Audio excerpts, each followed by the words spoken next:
हमारे इस टेस्ट में सबसे पहले प्रश्न आपका देखिए क्या कह रहा है। आपका प्रश्न कह रहा है 7.46 किलोवाट की 85% क्षमता होने वाली 3 फेज इंडक्शन मोटर को 400 वोल्ट 50 हर्ट्ज एसी सप्लाई से जोड़ा गया है। आपसे पूछा जा रहा है इनपुट शक्ति ज्ञात करें।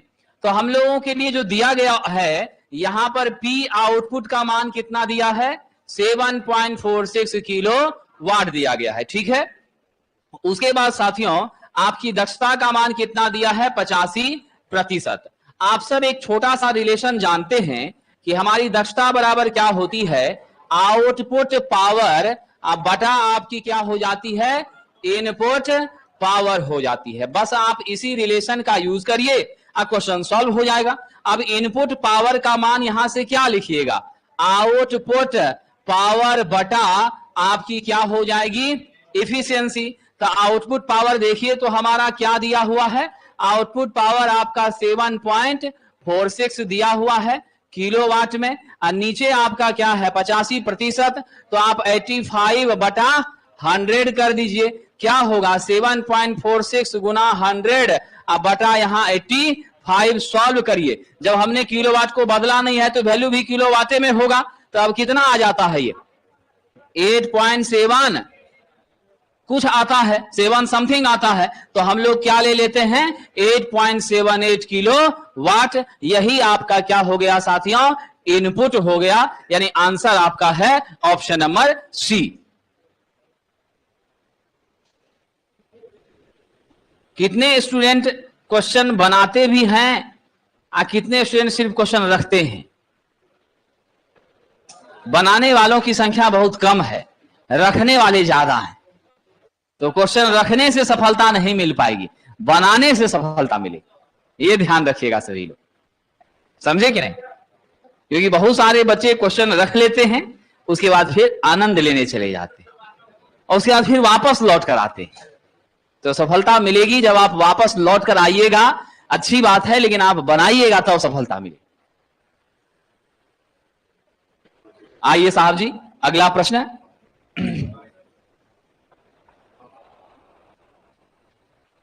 अगला कह रहा है ड्रम टाइप स्टार्टर में स्टार्टिंग धारा को कम करने के लिए। साहब जी ये ड्रम टाइप स्टार्टर है, यह ड्रम टाइप स्टार्टर जो है ये रोटेटिंग मैकेनिज्म पर क्या होता है आपका साहब जी आधारित होता है। ये लीवर आप देख रहे हैं, इस लीवर के आधार पर हम क्या करते हैं, अप एंड डाउन करके फिर संपर्क बनाने और तोड़ने का काम कर रहे हैं। तो ये मेनली आपकी स्टार्टर है, और आप सबको मालूम है स्टार्टर का मेन फंक्शन क्या होता है। हमेशा याद रखिएगा, सिंगल फेज इंडक्शन मशीन को छोड़ करके बाकी किसी भी जगह यदि स्टार्टर पूछा जाए तो स्पष्ट आप ये जवाब दीजिएगा कि इसका मेन पर्पस सिर्फ और सिर्फ धारा का नियंत्रण है। और कौन सी धारा साहब जी, स्टार्टिंग धारा। किसका साहब जी, स्टार्टिंग। तो हमारी स्टार्टर क्या करती है, स्टार्टिंग करंट का नियंत्रण करती है। और साहब इस स्टार्टिंग करंट का नियंत्रण करने के लिए इसके साथ श्रेणी में हम क्या जोड़ते हैं, प्रतिरोध जोड़ते हैं, रजिस्टर जोड़ते हैं। विद्यार्थियों ये रजिस्टर जो आपका है वह क्या होता है, मेरे धारा का व्युत्क्रमानुपाती होता है। आप भी बराबर जानते हैं आई बाय आर की, आई आर होता है। आई बराबर क्या जानते हैं, V बाय आर। इस सूत्र से क्या पता चला कि मेरे आई का व्युत्क्रमानुपाती आर है। और समान रूप से आप जानते हैं कि प्रतिरोध हमारे धारा के प्रवाह को क्या करता है, रोकने का काम करता है। तो राइट आंसर क्या हो जाएगा, सीरीज प्रतिरोध का इस्तेमाल करके यह धारा को रोकने का काम करता है आपका ड्रम टाइप का स्टार्टर। विद्यार्थी जी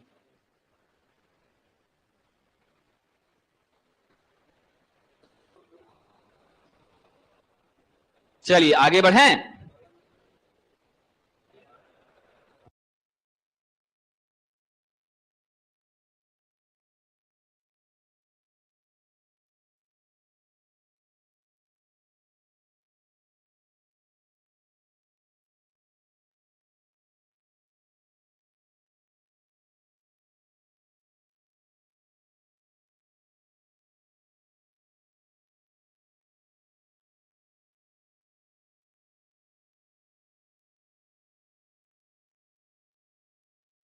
आइए अगला प्रश्न देखते हैं। अगला प्रश्न है आइए साहब जी, अगला प्रश्न क्या रहा है, जब वाउंड रोटर इंडक्शन मोटर की गति रोटर सर्किट में वोल्टेज इंजेक्ट करके नियंत्रित की जाती है, यानी कहां पर साहब, रोटर सर्किट में हमने क्या दे दिया, वोल्टेज का प्रवाह, और जब उसमें वोल्टेज देते हैं तब गति नियंत्रित होता है, तो उस वोल्टेज की आवृत्ति किसके बराबर, तो साहब जी हमेशा याद रखिएगा, उस वोल्टेज की आवृत्ति जो होती है वह बिल्कुल हमारे rotor current frequency F R बराबर एस एफ के क्या होती है, बराबर हो जाती है। यानी आपका क्या जवाब दीजिएगा, frequency compatible with rotor speed. तो हम यहां पर कौन सा उत्तर सही करेंगे जी, जल्दी से आ जाइए, what should be right answer, slip frequency के बराबर हो जाती है, जो कि आपका क्या है, एसएफ है, और यही रोटर करंट फ्रीक्वेंसी के समकक्ष होती है। चलिए आगे बढ़ते हैं, आइए साहब,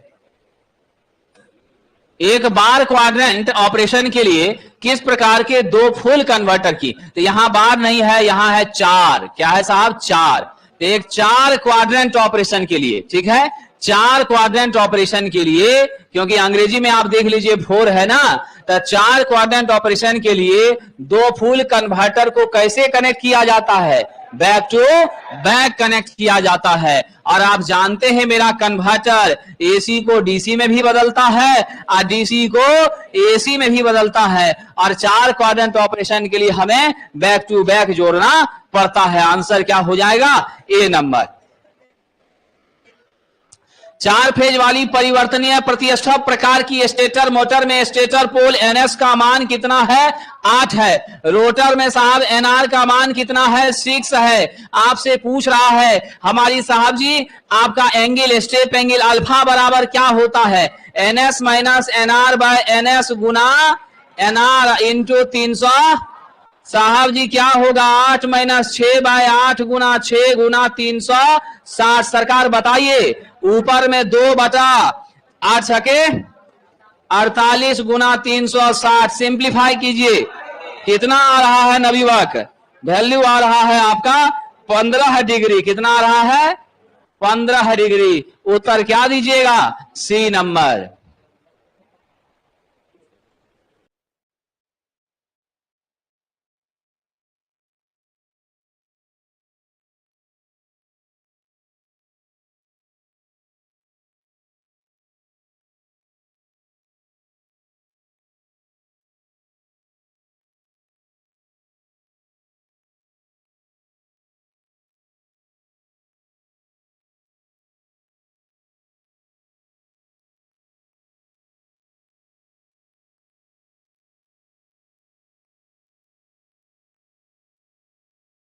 आइए साहब जी,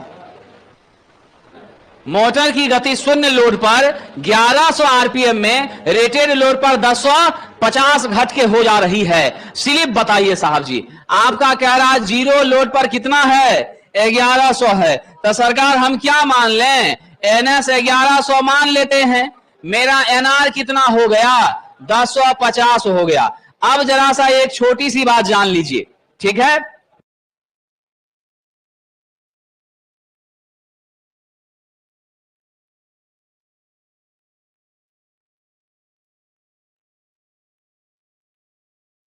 कई बच्चों को रेलवे का आ गया है मेल, जिसमें उसे कह रहा है शो कॉज नोटिस आ गया है। कई छात्रों ने 2-2 बोर्ड से फॉर्म अप्लाई कर दिया है। आपकी क्लास में भी एक विद्यार्थी है, वो आज आया नहीं है, 3-4 दिन पहले हमसे मिला था, समझे, उसको मेल आ गया था आपको, और उसको 11 नवंबर तक जवाब देने के लिए कहा गया है, उसी के बारे में जानकारी देनी है। अगर किसी छात्र के साथ, आपके परिचित के साथ ऐसा हुआ है तो कैसे बच सकते हैं, क्या उसका तरीका है, साहब जी ध्यान रखिएगा। एनएस बराबर 1100 आरपीएम, एनआर बराबर क्या है, 1050 आरपीएम। अब आपको स्लिप कह रहा है, क्या होगा, NS minus NR by NS गुना 100। अब एनएस का मान कितना है, 1100, एनआर कितना है, 1050, बाय क्या हो गया, 1100 गुना 100। सिंप्लीफाई करिए, क्या हो रहा है विद्यार्थी, 50 यहां पर क्या हो जाएगा, 1100, ठीक है, सिंप्लीफाई करके बताइए तो 4.76 कितना आ रहा है? 4.76%, ऑप्शन नंबर बी।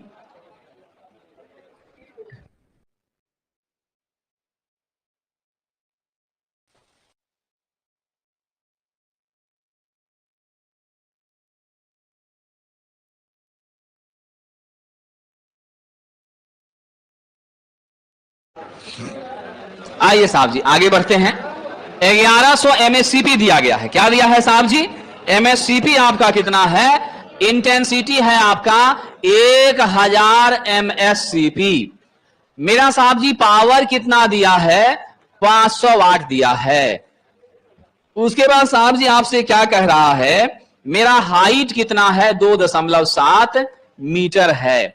आपसे पूछ रहा है ठीक नीचे। तो नवयुवक ठीक नीचे जब हम आते हैं तो आपका क्या हो जाता है? ठीक नीचे आइएगा तो एंगल का पोजीशन 0। जब 0 बनेगा तो cos फाई रखते हैं ना जी, तो आपका cos 0 कितना हो जाता है? 1 हो जाता है। ऐसी परिस्थिति में E बराबर आपका I बटा सिर्फ क्या बचेगा? h square. cos Q theta होता है ना नवयुवक, तो मेरा E 0 ही है तो 1 ही हो गया। तो अब आपका क्या मान हो जाएगा? I का मान है 1000, h आपका है 2.7 का होल स्क्वायर। नवयुवक फटाफट कैलकुलेट करके बताइए। 137.17 लक्स कह सकते हैं या नहीं तो आप क्या कह सकते हैं? ल्यूमेन प्रति मीटर स्क्वायर कह सकते हैं। ऑप्शन नंबर सी हो जाएगा।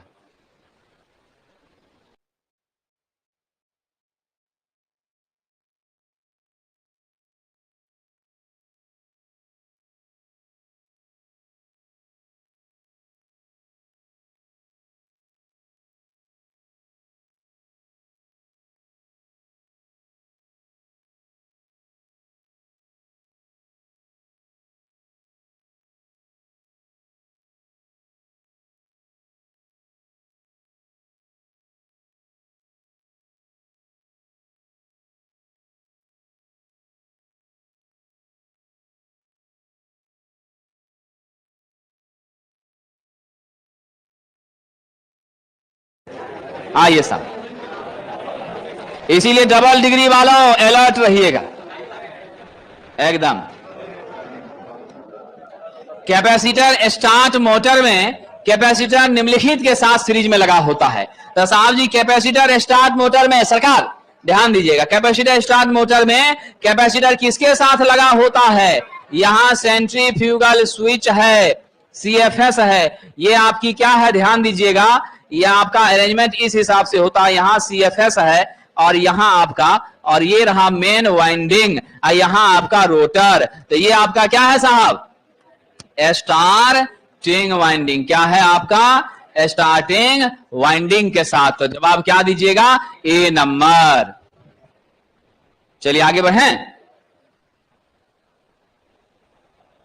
छत पंखा का घूमने वाला हिस्सा उसकी क्या होती है? बॉडी होती है। क्या होती है साहब? बॉडी होती है। और ये वाला जो आपका रड है वही स्टेटर के रूप में काम करता है, और फिर उस बॉडी के साथ ही आपका ब्लेड अटैच है जिससे पंखा आपका घूमता है साथियों। निम्नलिखित में से प्रतिकर्षण मोटर, यह है आपका रिपल्सन मोटर, चुंबकीय रिपल्सन के सिद्धांत पर काम करता है। कोई सेंट्रीफ्यूगल स्विच की जरूरत यहां पर नहीं पड़ती है साथियों। आप ध्यान रखिएगा, लोड के साथ गति में बदलाव कर सकते हैं, लो पावर फैक्टर रहता है। इसमें ब्रश में स्पार्क की चांसेस रहती है क्योंकि यहां आपका ब्रश है। हम लोग शॉर्ट सर्किट करने के लिए ब्रश को जोड़ करके जम्फर की तरह वायर को क्या करते हैं? ऊपर से इसमें इंस्टॉल करते हैं। इसकी सबसे बड़ी दिक्कत नहीं है साहब, ये हाई पावर फैक्टर यहां प्राप्त नहीं हो सकता है। पावर फैक्टर यहां क्या होता है? लो ही होता है विद्यार्थी जी। 230 वोल्ट, ये तो हाईलाइटेड क्वेश्चन है। 230 वोल्ट डीसी को 230 एसी पर जब चला देंगे तो क्या होगा? नेचुरल सी बात है साहब जी, स्पार्किंग के साथ और कम इफिशिएंसी के साथ जलेगा। क्यों? क्योंकि एसी में आपका एडी करंट लॉस भी क्या होता है? बढ़ जाता है। समझ गए? और डीसी में एडी करंट लॉसेस वगैरह ना के बराबर होती हैं क्योंकि साहब जी डीसी में फ्रीक्वेंसी का मान 0 होता है, इसीलिए ऐसा होता है साहब। ठीक है, पूछा था कमी नहीं है तो हाई पावर फैक्टर कमी नहीं है, बाकी सब कमी था, बाकी सब कमी होता है, वो नहीं होता, इसीलिए उसको हम लोग साइड कर दिए। आइए साहब, साधारण मिक्सर कितनी शक्ति ले रहा है? 400 से 600 लेता है। तो हम लोग 400 को स्टैंडर्ड मानते हैं। और मिक्सर जानते ही हैं कौन सा मोटर, यूनिवर्सल मोटर यहां पर प्रयोग में लिया जाता है, जो कि एसी डीसी दोनों पर चलता है। मिक्सर ग्राइंडर में इसका स्पीड साहब जी आप जानते हैं 3000 से लेकर के 14000 के बीच होता है, 12000 के बीच होता है, यही रेंज है। 15 से ऊपर कभी भी नहीं जाता है मिक्सर ग्राइंडर में। लेकिन इसका यह मतलब नहीं कि इसका स्पीड उतना है, ये 24000 40000 स्पीड तक पहुंच सकता है। जैसे हम बनाएंगे उस हिसाब से रहेगा। चलिए साहब जी अगला प्रश्न देखते हैं। कौन सा अपस्कर इंडक्टिव रिएक्टिव पावर को कंज्यूम करता है? यानी आपका साहब जी एक्सेल के सापेक्ष होने वाले ड्रॉप के आधार पर पावर का कंजप्शन करता है, यानी इंडक्टिवनेस हो गया। तो इंडक्टिवनेस आपका हीटर में है, नहीं है। कैसा लोड है साहब? रेसिस्टिव है। फिलामेंट कैसा लोड है? रेसिस्टिव है। साहब जी ट्रांसफार्मर रेक्टिफायर के माध्यम से करंट को ड्रॉ करता है या इलेक्ट्रोलाइसिस सिस्टम में? ये भी नहीं है। 3 फेज इंडक्शन मोटर में पावर का ड्रॉप इंडक्टिव पावर ड्रॉप होता है। और जब भी बच्ची इंडक्टिव पावर ड्रॉप होता है तो क्या होता है? लैगिंग पावर फैक्टर होती है। कैसी पावर फैक्टर होती है साहब? लैगिंग पावर फैक्टर होती है। आइए अगला प्रश्न है सरकार, खिलौने में कौन सा मोटर जो सबसे कमजोर है, सबसे कम क्षमता वाला है? सैडेड पोल मोटर है साहब जी। सिंगल फेज इंडक्शन मोटर का एग्जाम्पल है साहब। 5 से लेकर के 35% इसकी क्या होती है? दक्षता होती है सरकार। इसका टॉर्क भी क्या होता है? न्यूनतम होता है। क्षमता भी क्या होती है? न्यूनतम होती है। साहब जी एक और बात याद रख लीजिएगा, यह जो सैडेड पोल इंडक्शन मोटर है इसमें हम किसका प्रयोग करते हैं? सैडिंग कॉइल का इस्तेमाल करते हैं। यह किसका बना होता है? कॉपर का होता है। विद्यार्थी जी इसमें सेंट्रीफ्यूगल स्विच क्या होता है? नहीं होता है। सीएफएस का प्रयोग इसमें नहीं करते हैं, यह ध्यान रखिएगा। आगे बढ़े साहब जी। बेलनाकार सिंक्रोनस मशीन में अधिकतम शक्ति किस भार कोण पर हो सकती है? पावर बराबर क्या होता है? E0 इंटू भी बटा एक्सेस साइन डेल। साहब जी ये डेल का मान यदि 90 होगा तब ना साइन 90 बराबर 1 होगा, और जब ऐसा होगा तो पी आपका क्या हो जाएगा? मैक्सिमम हो जाएगा। तो उत्तर सरकार क्या दीजिएगा? 90 डिग्री। चलिए आगे बढ़े विद्यार्थी जी।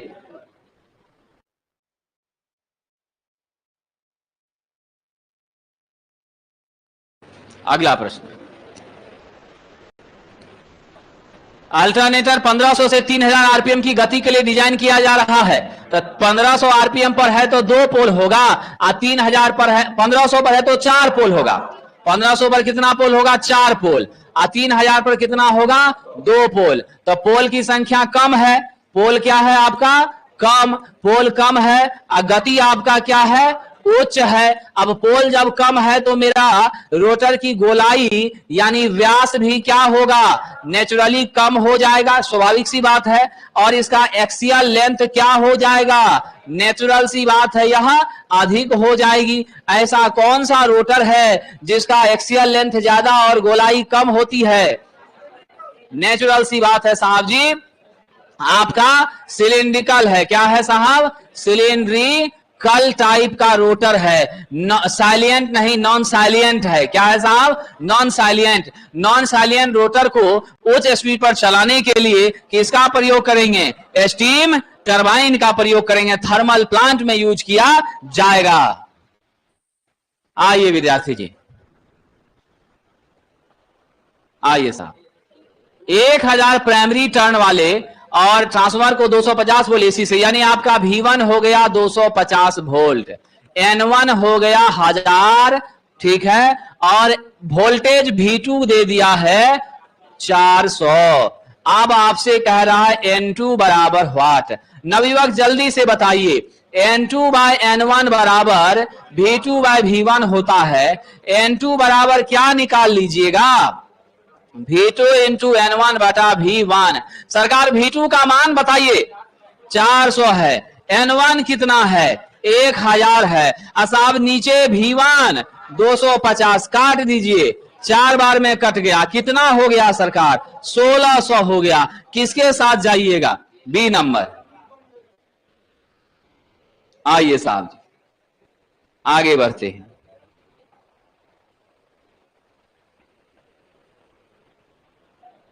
अगला प्रश्न देखते हैं हम लोग क्या है।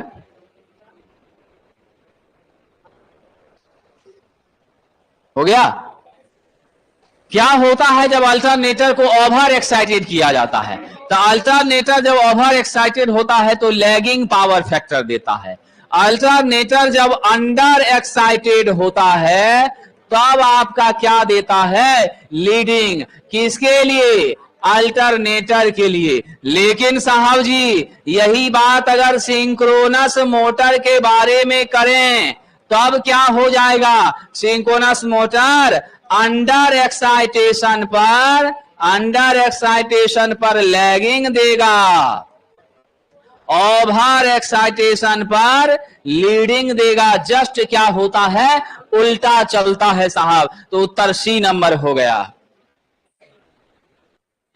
करा साइलिएंट पोल रोटर का प्रयोग, अभी बता दिया। साइलिएंट मतलब उथला हुआ है कि नहीं है? क्या है साइलिएंट मतलब? उथला हुआ जब हो गया तो नेचुरली इसका व्यास भी क्या हो गया? बढ़ गया। यानी कि एक्सियल लेंथ आपकी क्या हो गई?